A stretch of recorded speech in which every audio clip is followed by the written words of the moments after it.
Assalamualaikum warahmatullahi wabarakatuh. Kenalkan, my name is Rahmat Nur Latif. Di saya dari kelompok 3 mau menjelaskan tentang learning system design.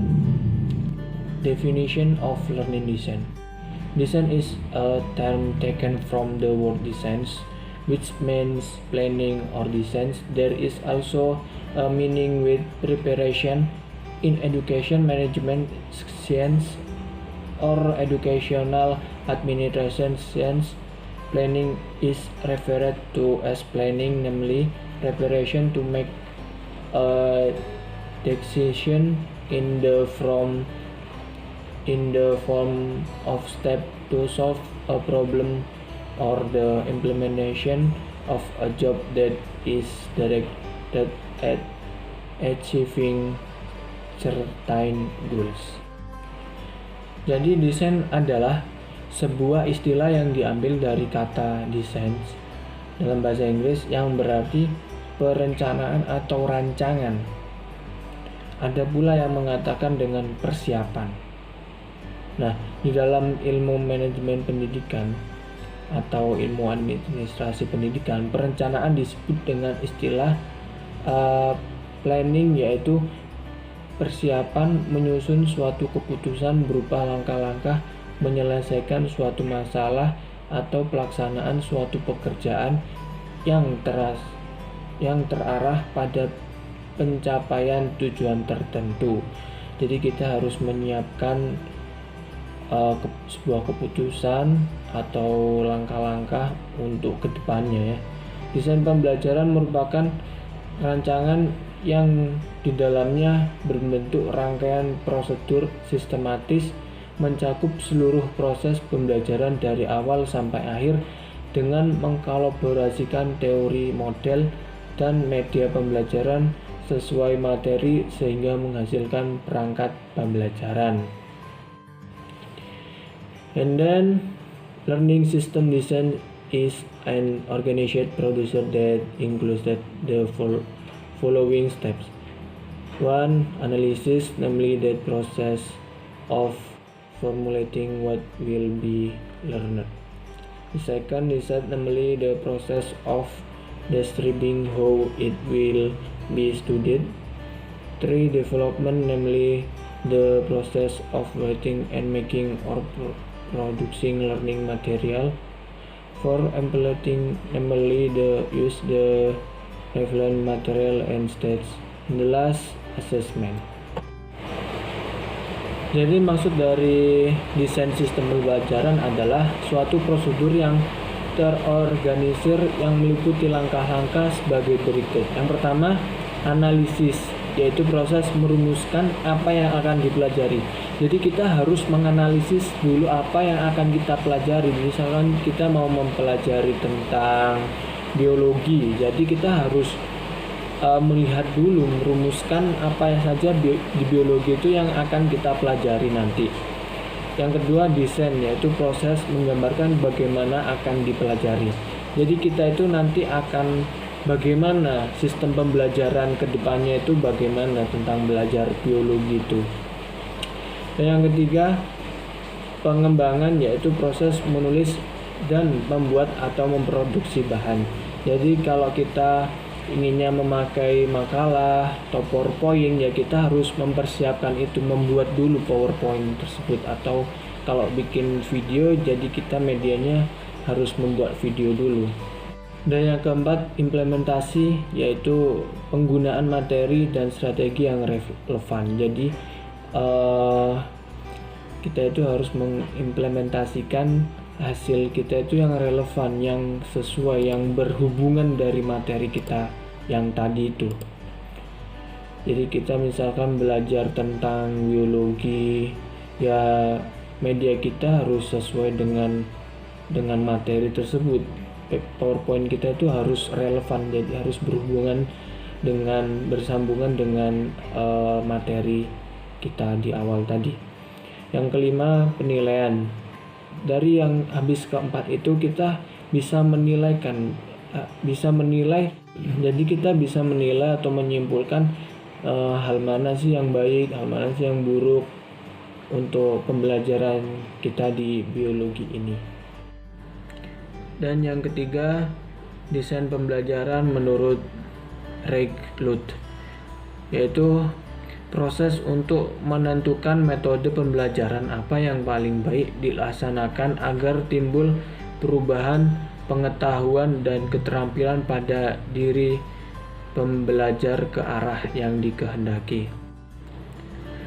Dan yang kedua, menurut Briggs, rencana tindakan yang terintegrasi meliputi komponen tujuan, metode, dan penilaian untuk memecahkan masalah atau memenuhi kebutuhan. Dan yang ketiga, menurut Sells and Ritchie, desain pembelajaran adalah proses untuk merinci kondisi untuk belajar dengan tujuan untuk menciptakan strategi dan produk, dan tujuan mikro untuk menghasilkan program pelajaran atau modul atau suatu prosedur yang terdiri dari langkah-langkah, di mana langkah-langkah tersebut di dalamnya terdiri dari analisis, merancang, pengembangan, menerapkan, dan menilai hasil belajar. Dan yang terakhir, menurut Morrison, Ross, dan Kemp, desain pembelajaran adalah suatu proses desain dan sistematis untuk menciptakan pembelajaran yang lebih efektif dan efisien, serta membuat kegiatan pembelajaran lebih mudah yang didasarkan pada apa yang kita ketahui mengenai teori-teori pembelajaran, teknologi informasi, sistematika analisis, penelitian dalam bidang pendidikan, dan metode manajemen. Jadi desain pembelajaran adalah desain yang berupa rangkaian prosedur yang sistematis meliputi keseluruhan proses pembelajaran dari awal hingga akhir dengan mengkolaborasikan teori, model, dan media pembelajaran sesuai materi sehingga menghasilkan perangkat pembelajaran selain desain pembelajaran serta rumusan yang di dalamnya terdapat proses berdasarkan tujuan pembelajaran yang ingin dicapai. Mungkin itu saja yang bisa saya sampaikan. Kemudian tujuan dan manfaat akan disampaikan oleh Mbak Fadila. Assalamualaikum warahmatullahi wabarakatuh. My name is Humairatul Nur Fadilah, ID number 2101031101154. Here I will tell you about learning design function. Is first, improve learning abilities, yaitu meningkatkan kemampuan belajar. Maksudnya adalah meningkatkan kemampuan belajar seorang instruktur, guru, dosen, widyaswara, dan lain sebagainya. Selanjutnya, produce learning resource, yaitu menghasilkan sumber belajar.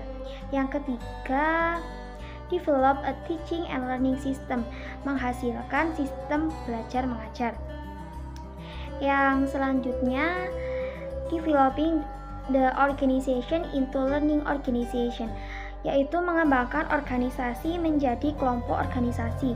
Yang selanjutnya, as a guide to the direction of activities in achieving goals, yaitu sebagai pedoman arah kegiatan ke dalam sebagai pedoman arah kegiatan dalam mencapai suatu tujuan. Nah, yang selanjutnya, as a basic pattern in regulating the duties and authorities for each element involved in activities, sebagai pola dasar dalam mengatur tugas dan wewenang setiap unsur yang terlibat dalam suatu kegiatan. Selanjutnya, as a work group for each element, both in the teachers and student element, sebagai pedoman kerja bagi setiap unsur, baik seorang guru maupun seorang siswa. Selanjutnya, as a measuring tool whether or not is job activities, so that anytime the determination and work delays are known, sebagai alat ukur efektif tidaknya suatu pekerjaan sehingga sewaktu-waktu dapat diketahui penentuan atau penundaan pekerjaan. Selanjutnya, for data preparation materials so that work balance occur. Untuk bahan penyiapan data agar terjadi keseimbangan kerja. Dan yang terakhir adalah save time, effort, tools, and costs, yaitu menghemat waktu, tenaga, alat, dan juga biaya. Okay, and the next, there are 4 basic components in learning design planning. Namely, first, who is program created and developed for? Untuk siapa program tersebut dikembangkan, jadi kita perlu mengetahui karakteristik siswa ataupun peserta didik. Yang selanjutnya, what do you want student or participant to learn? Yaitu apa yang ingin siswa atau peserta didik pelajari. Nah, kita perlu mengetahui tujuan dari pembelajaran tersebut. Nah, selanjutnya, what kind of learning content is best learned? Konten pembelajaran seperti apa yang paling baik untuk dipelajari? Maka dari itu kita perlu menyiapkan strategi mana yang paling cocok untuk diberikan kepada peserta didik. Nah, yang keempat, how do you measure the learning outcomes that have been achieved? Bagaimana cara mengukur hasil belajar yang telah dicapai? Maka dari itu kita perlu memberikan evaluasi untuk mengetahui hal tersebut. Roles of learning design, yaitu peran desain pembelajaran. Yang pertama, so that learning can be meaningful and effective, agar pembelajaran dapat bermakna dan lebih efektif. Yang kedua, so that learning resources are available or utilized, yaitu agar sumber belajar tersedia atau dimanfaatkan. Yang ketiga, in order to develop learning opportunities or patterns, yaitu untuk mengembangkan peluang atau pola belajar. Yang keempat, so that learning can be done by anyone on an ongoing basis, yaitu agar pembelajaran dapat dilakukan oleh siapa saja secara berkelanjutan. Mungkin itu saja yang dapat saya sampaikan. Ada kurangnya saya mohon maaf.